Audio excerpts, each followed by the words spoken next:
Mahal kong Pilipinas, sana nakikinig ka. Gusto ko lang magkwento sa'yo. At ganoon na rin ang mga musta. Kahit hindi ka nakakapagsalita, alam kong sobrang nahihirapan ka na. Maganda ka naman eh. Inabuso ka lang talaga ng mga taong nakala mong aalagaan ka. Mga taong nanumpa ng katapatan sa'yo, na pagsisilbihan ka.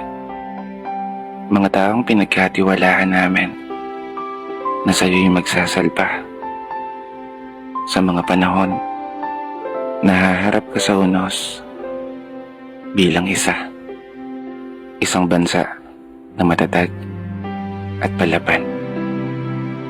Ngunit naging kabaligtaran, isang bansa na ninanakawan ng sarili mong mamamayan.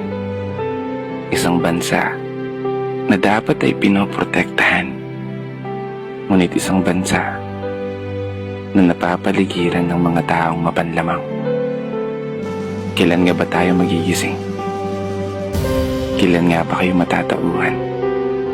Kailan mo nga ba isa sa puso na inihalal ka ng taong bayan upang maglingkod, hindi para magpayaman, upang magsilbi, hindi para maging gahaman?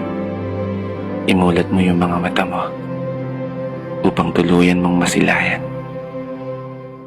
ang katotohanan na nakakapagod ng maging Pilipino, nakakapagod ng maging mahirap sa isang bansang inakala naming iingatan mo.